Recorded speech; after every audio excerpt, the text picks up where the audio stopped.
What is that dream that you've always wanted to do as a kid? For our guest artist Sandy Allnock, it is teaching art. What started as a no led her to shift gears to use her gifts to touch millions of lives all around the globe through card making. Her passion to teach and to inspire others to create led her to pursue a life aligned with that purpose. In the first half of this episode, Sandy shares about reverse engineering art process to realize motivation, quick wins in art, creating a system that will foster creativity in parallel with your daily chores, how to move past old wounds and pursue your passion, overcoming fear of a blank paper, and actionable steps to get you started in art. If you want to be part of the conversation, then send in your questions and topics you want us to cover to hello@etcherlab.com. What better way to celebrate the Love Month than writing love letters? Yes, you got it right. This Love Month, we are celebrating with our community by reading your art love letters here on the podcast. So in the spirit of love and sharing, head on over to etcherlab.com/artloveletter and submit your messages to your favorite artist. We are so excited and can't wait to read all of them. This week's art love letter for Nina Quirel came from Lena. She wrote, "Dear Nina, thank you for teaching us plants and florals. I enjoyed your tutorial and wish you continued success in the future. Happy Valentine's Day. Best wishes, Lena." Thank you, Lena. I'm sure Nina loved every word of your letter. So keep those entries coming and we'll read them up here on the podcast. Hey, this is Jessie from Etcher. We believe in your power to create, so we invited artists from all around the globe to inspire you to keep on creating. Join us in this journey and let's celebrate creativity. This is Make More Art, the podcast. Well, you can ask my mom about all the drawings that I did on the walls when I was little. I was drawing on everything. I was that kid who didn't do her. Okay. I was a kid who didn't do her homework because I had a sketchbook on my lap with my book behind it. So people thought I was doing my homework and I was actually drawing. So I've always been a creative kid. I have scrapbooks of all the garbage my mom saved from my childhood, all the Mother's Day and Father's Day cards. It's fun to look back and see all those things I made when I was little. And I went to college to get an art degree. I was going to get a teaching degree, but it was at the time when in my country, they were starting to cut budgets. So they told me, teaching's maybe not the best place to get a job because there weren't going to be many art teacher jobs. So I went into graphic design. So I had a long career as a graphic designer, doing a lot of computer art and some illustration. And eventually I got to the point where I wanted to do something else. So I got back into making art in the evening, which turned into card making. I was making greeting cards because it was something small that I could do and get done in an evening. And I didn't really have to get out everything I owned in order to make a massive project. Yeah, It's just something I could get done. And I was on a message board and just chatting with other people who did the same thing. And a soldier who was deployed in Iraq messaged back and said, "Hey, if you've got extra cards, we've got people over here who would like to use them. We'd like to write home on them." So I got together a bunch of friends and I said, "Hey, let's send them a box of cards." And people started pouring in all these extra cards they made. And I sent her a box. And then I had enough for 2 boxes. So I had to find another soldier. Then she wanted another box a couple of months later. So we had to get more. And it was just this thing that turned into eventually a charity. And we made millions of cards that went around the world to deployed soldiers, which was great. Yeah. And it was a lot of work, but it was a lot of fun to make a charity out of something that I was just enjoying as a hobby. And eventually it just got to be too big. I couldn't do that and a day job at the same time. So I quit my job to do that full time. Until then, they brought a lot of the soldiers home and we had too many cards and not enough soldiers. So I had to close the charity. But during that whole time, I started teaching. I started teaching people how to color the stamps and how to draw things, how to paint things, because it was clear by the stuff that was being sent in, there was a need for that.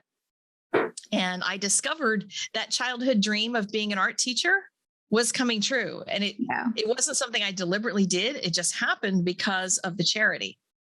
So I continued doing that. I teach on YouTube. I have my own teaching site where I work in all the mediums because I got used to doing that when I was making the cards. Mhm. So I teach in watercolor, in colored pencil, in markers, in alcohol inks, all different kinds of things, just to try to get more people engaged in making art of whatever kind that they enjoy making. Love, love, love that story, especially when about the charity. I think it all started when you were really young and you were making these cards. So as you get older, that love for making cards is there, and then people start seeing the value. I love handwritten cards or letters being received, right? And I love sending them too. So knowing that you have impacted lives of people from all over, you said millions, right? And these are all handmade. That's really the best part of that. It's handmade, and people are reading those cards sent by other people, their loved ones or friends from all around the globe. No, you did mention that they were all made out of using different media. Mm-hmm. How did you get into that? I'm just curious, because normally when you're starting to make art, right, either they will advise you, no, just pick one first and test it out and see if that's something that you really enjoy making. But with you were using different mediums. I was using different ones because all the people who were sending cards to me were using different mediums. Oh, and I felt the need to try to learn them so I could give them advice. They would ask, well, how do you watercolor? I'm like, I don't know. I don't watercolor. So I had to learn to watercolor so I could give them some tips. So it was a little reverse engineering on my journey. But one of the things that caused for me was realizing that I am more motivated when I can just pick from a variety of mediums. When I get up and get in the studio now, I can choose whether I want to work in pencil that day or do I want to work in markers? Do I want to just draw something? Do I want to make an object? Do I want to make a card? Or do I want to work in a sketchbook? I have so many options open to me. And for most people, I would recommend pick one and start. Just start doing something, because you can get overwhelmed with how much stuff you have to get in order to start. And, if you want to get into watercolor, you need the paints, you need the paper, you need the brushes, you need all the things. And if you're not sure you want to get into it, it might not be a good investment of your time and money to do that. Right. Maybe start with pencils, because you can just get paper and pencils and have enough to get started with. But there are some people who just like to buy all the things. And if they want to buy all the things, I'm okay with that. To each its own, right? Just going a few steps back. I remember you mentioned in your story that you've always wanted to be an art teacher, but then there were between budget cuts so someone told you that maybe teaching art may not be the best idea, or type of job that you would want to pursue, and so you shifted, right? But that dream has always been in your heart to teach art. So during the time that you weren't teaching, were you still creating? I was working as a graphic designer, so I was creating in that way, but it wasn't just making art for the sake of art. It was for companies that I was doing marketing for, and I worked for several different charities. So, a lot of that had a good cause behind it. But I came home from work so exhausted that I just didn't have it in me to do anything for a long time. So I would just veg out on the couch and do nothing. So there was a long time that I didn't do very much, because I at least had some kind of creative outlet at work. And it wasn't until I realized, I could make just a card. I could do something that just takes an hour. That's when I realized that I could do it and not exhaust myself, because for a lot of people, when I talked about all the supplies and everything, getting it all out and having a space to work in, all of that can be really overwhelming. And it was for me until I realized I could just do a small something. So whether you want to do making greeting cards that have a function to them, or if you just want to work in a sketchbook, that's another way to simplify things, so that even if you have a full day of doing whatever, going to work, taking the kids to soccer games and all those other things you need to do, even just a small sketchbook, something you can do in a half hour, 15 minutes every day can keep you creative, even if your life during the day doesn't allow for that. Thanks for sharing that, Sandy. One other question that I have in relation to what you just said is some people are so scared, right? And you were talking about this offline earlier, that people are so scared of a piece of paper. And that's because they have this mindset that you have to be somehow good or knows a little bit about art in order to get started making art. What is your take on that, being someone who would like to empower people to create art? I believe that everybody is creative, that we all have that within us. But at some point in our lives, somebody told us no. Right. Somebody said, you can't do it. Or somebody said, that's ugly, or I don't know what that is. I had somebody once, when I tell people I'm an artist, the first thing I often get is, oh, I used to do that back in the blah, blah, blah. And they'll tell me about something that happened at school. I had someone who told me that they had done a piece of artwork in one of their classes and they had taped it to the bulletin board in the classroom and it fell down. And the teacher walked past it and stepped over it as she was walking across the room. And that person was hurt by that so deeply that they never made art again because they thought she was saying your art is terrible. Instead, she was probably being a teacher and trying to get to some other kid, trying to keep them from stabbing themselves with scissors. I mean, who knows what was going on? But that person was wounded by one thing that one person did that may not have even meant anything, but we take those things in internally. And we tell ourselves, well, I can't draw. I can't do this. I can't paint. I can't whatever. And as long as you keep telling yourself that, you'll never be able to. So one of the things I try to do is give people very small, actionable things they can do. Okay. Here's how to draw a rabbit in 5 steps. Like, can we get you to draw a rabbit? Just take one piece of paper and use that as the gateway to get people excited about making something. And I'm hoping that that is going to resonate with more people and that they'll start to see themselves differently than they might have and get over some of the old wounds that told them they can't do it. Yeah, that's beautiful. I believe we've been in that situation one way or another that we would hear someone say, oh, yeah, I used to draw. I know some friends who were really good back in grade school, can really draw. And then you'd be surprised if they just stopped doing that. And probably because, like what you said, someone told them that no, or someone, sometimes it could be a family member or even a parent who would say, there's no money in art, or that's not something that you should be pursuing. It should just be a hobby, right? But even if it's something as a hobby, if something that lifts you up and brings you joy, then you should definitely go back and do it again. Now, so I really love that. And I hope that what you just said and shared, Sandy, will resonate to anyone who's listening to this episode, because I know, like what you said, everyone is creative.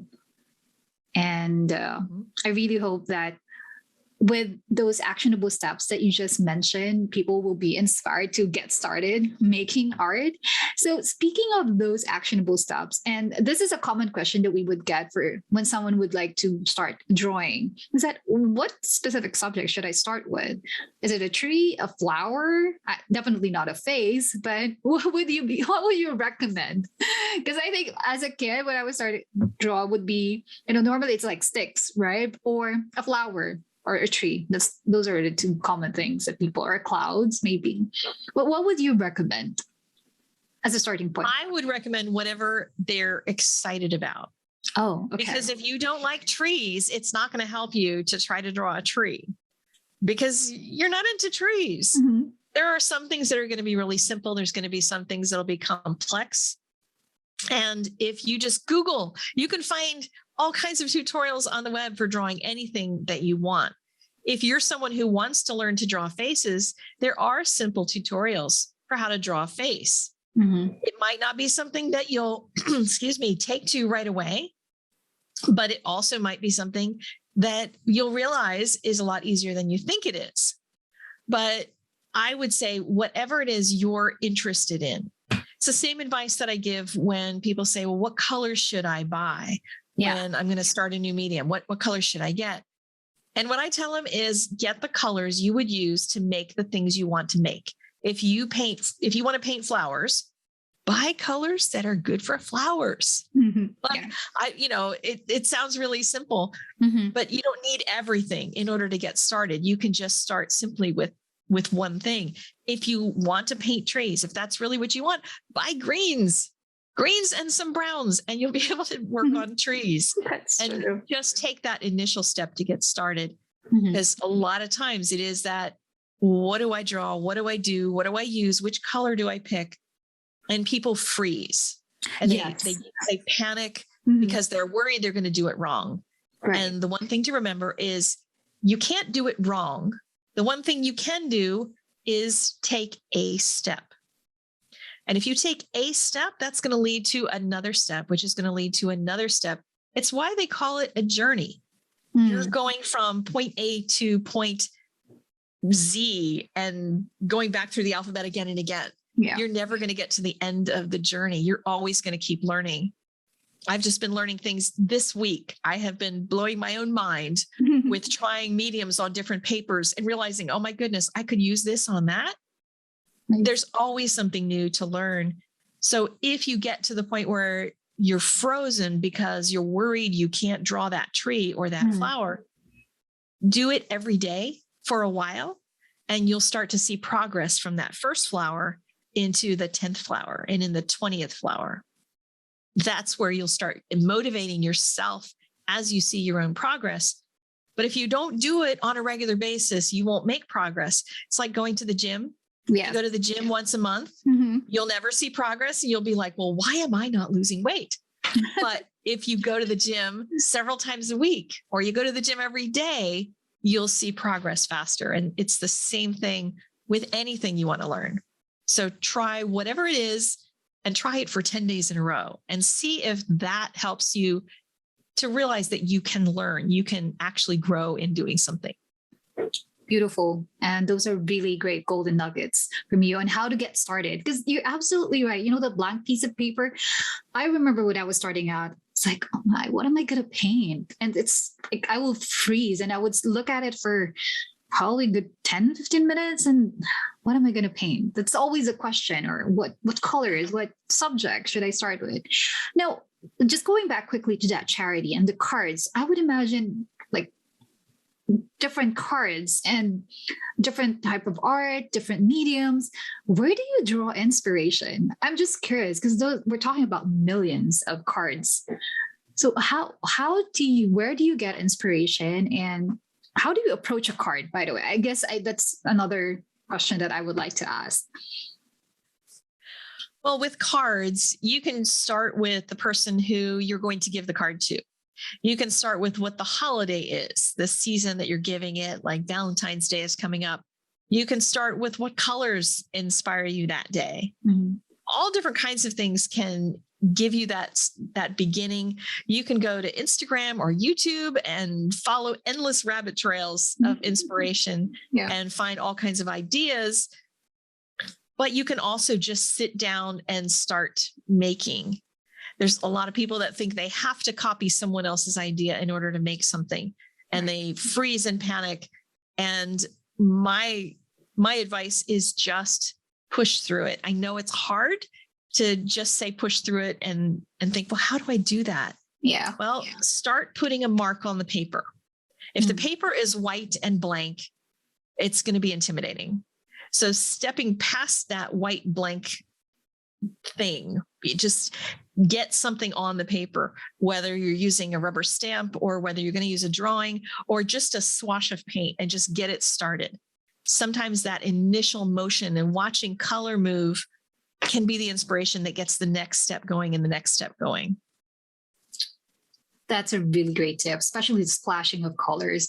Sometimes it's therapeutic. At the same time, it looks so magical watching, especially when you're using watercolor and, seeing the colors blend in with water and just let it go, whichever. It's an unpredictable medium. So those are really great tips, Sandy, that you mentioned. And I hope that anyone who's listening would really pick up on that, because that's really a good starting point. The blank paper is really intimidating. You're not alone in that when you think that, oh, I don't know how to start. But with those actionable steps that just Sandy mentioned about those, like putting a mark on the paper, a splash of colors, and to just do whatever. It's art. I mean, no one can tell you that it's bad art or it's ugly. It's you who would actually see the beauty in the work that you're creating. So thank you for that, Sandy. Now, let's just go back quickly again to the time that you were making cards. I know that, so with a charity, and you've been surrounded with people from church as well. And I mentioned this because in your mission statement, in your website and in your bio and Instagram, is that you really want to inspire people using your God-given gifts. Where did that innate desire to share what you have learned all these years in art come from? Was that an influence of how you see people struggling to venture into art, or was that a particular experience that led you to that? Much of that comes from what I talked about earlier, when I see people who have wounds from whatever caused them not to make art, or that something that tore them down. Yeah. And that's not the way we were built. We were built not to reflect back on the past and all those things that have hurt us, but to move forward and share the gifts that we have. And I know people have gifts that they don't even understand. They don't even know that they could do something. I've talked to so many of my students who started out with just stamps, and they started making cards and they colored in the stamps, and they were pleased with that. And then I taught them how to draw a scene behind the stamp, give the bear a forest to stand in. And then they learned, oh, I could do that on a blank piece of paper. Really? I could do that? And now I have students who have gone so far beyond. They're starting to work in mediums I haven't even taught them. They just took a rocket ship and went right past where I've already had classes going. And it's so exciting to watch that growth and know that so many people have that capacity, and yet they tell themselves they can't. And I hope that through my journey, through the artwork that I share, through the classes that I teach, that people will realize that they can do so much more than they ever thought they could. Because you were built to make, you were built to create. God is a creator, and he made us to create things as well. So every step you take toward that journey of being an artist is going to help you grow as a person. You're going to find yourself willing to try other things outside of art as well, when you realize, oh, I could do that. Yeah. I might be a beginner at that, but I could do that. Maybe I could do this. Maybe I could climb a mountain. Maybe you've always wanted to do that. Yeah. And once you start that art journey and realize there's possibilities that you haven't even entertained, there's other things in your life that you can really step into. And I love watching that journey in other people. I get so excited when I see that spark of creativity light up. And that was just the first half of my interview with Sandy. It is so inspiring to listen to her story and learn from the lessons she shared during this interview. Growth indeed may look different for each of us, but adapting a mindset of moving forward and letting go of past wounds will help us discover the path leading to our purpose. How has art helped you in your pursuit for growth and passion? We would love to know. Do share with us your comments through the blog post associated with this podcast at etcherlab.com/Sandy. Want to know what goes behind the scenes here at Etcher? We heard ya. We are lifting the curtain and giving you VIP access to do just that. Get to know who does what here at Etcher Lab. So joining me for the Etcher Team Spotlight is Kimberly Elpides, or Kim for short. She is also a dog mom. Similar to Justin, it looks like a lot of people from Etcher are dog lovers. I am too. Yeah. But one thing to highlight about Kim is she just started with Etcher about a month ago. Pretty interesting. So please welcome to Make More Art the podcast, Kim. Hi, Kim. Hi. Hello. My name is Kim, and I just started January 17th. Yeah, and I do have a dog. It's a common theme among us. Like, I feel like three of us have dogs in the team. Yeah. Yeah. And you are a content officer. So tell me about Mhm, your job, your role. I have an idea because I interviewed Justin, but I'm pretty sure you're mhm. doing something different as a content Mm. officer. Yeah. My job is mostly graphic, so I handle some of the marketing stuff. So if you've seen some of the Valentine's game Yes. in Instagram, yeah, I work closely with Patricia, who's a marketing officer, and those are her ideas, but I have to execute those. So I do the graphics, sometimes a bit of I animate a bit. Yeah. Also, another thing that I do, I also edit um some of the classes, not as much as Justin, so just some of them. Mhm. Yeah. So mostly graphics. I do most of the graphics. So yours is particularly on our Instagram. Yeah, on Etcher Studio Instagram, if you Okay. check out the stories or if there's a new class, if there the announcements for new classes, Hmm. I do the graphics for those. Oh, okay. Pretty cool. Because those are the ads and the announcement notifications that our audience, our students, would normally Mhm. see if there is a new class. So that one is pretty important because Yeah. that is how they get to learn about the upcoming classes and any details about the time and who will be the artist teaching for that Mm-hmm. specific class. You also do some edits for our classes for our workshop. Yeah, some, but not as much as the others, probably because I'm new. But yeah, Mhm. I've worked on some for the past few weeks. Okay. I'm actually working on one right now. Oh, okay. Great. Yeah. Now, prior to joining Etcher, were you doing the same graphic design, animation, Mm, and video editing? Actually, in my previous job, I was also a graphic designer. I was a junior graphic designer, and most of my clients are also from the US. Ah, okay.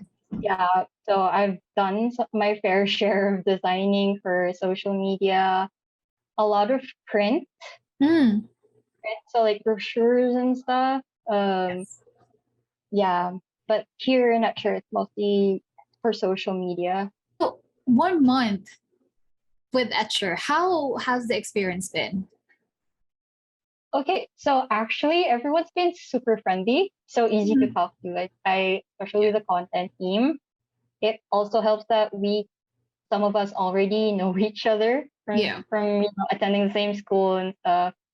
And yeah, easy to talk to, fun people.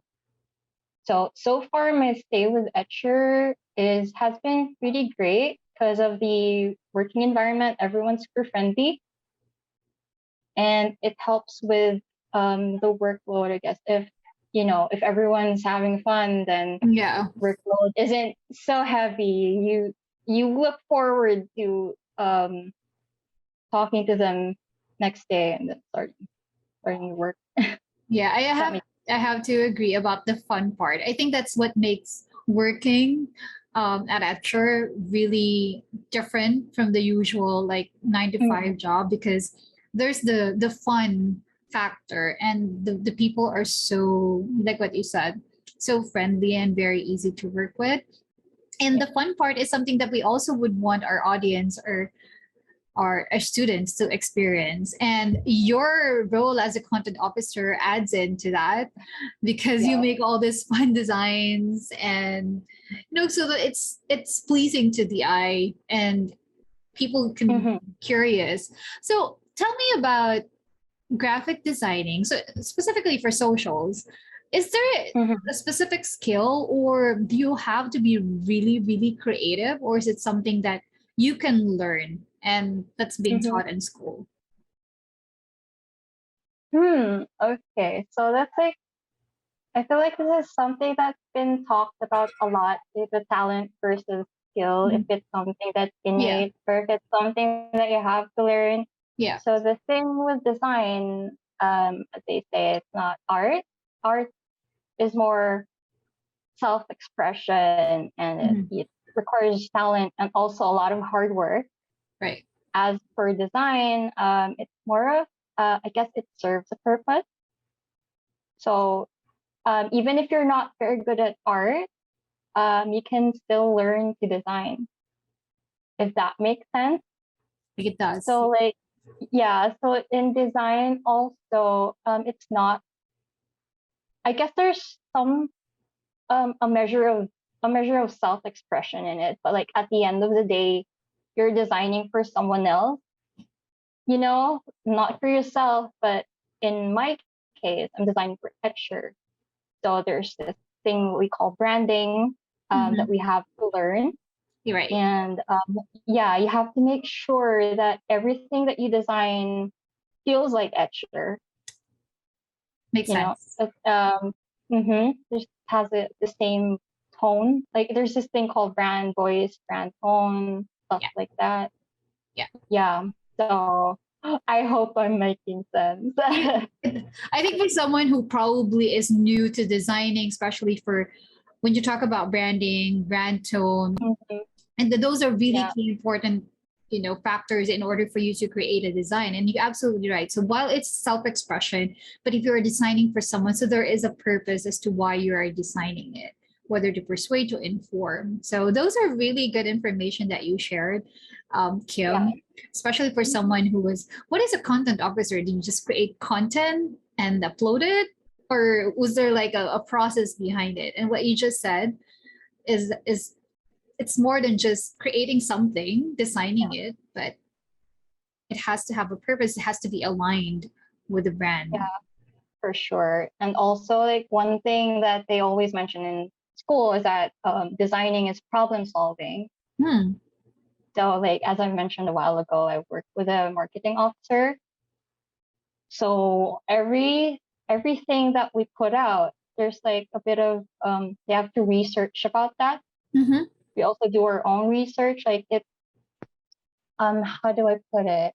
It's like when you design, everything that you do, the layout, the text that you use, the colors, you have to think about what you put in your design to make it effective, because what you want is to effectively send out a message. I see. Yeah, so you always think about, okay, if I'm the audience, how am I gonna read this? Is this legible? Is this gonna stand out? Stuff like that. Like there's a lot of thought put into it, even though it's just a bunch of text that's been laid out on an image. That's something that we have to think about. If that makes sense. It does, and it's really interesting when you put it like that. When every text, the colors, the font, the size, those matter depending on what type of message you were trying to convey. So there's a lot of things that you put into creating a design. How much time normally will it take you to, let's say, create a poster to be uploaded on socials, let's say for a class? Normally, how long will that take?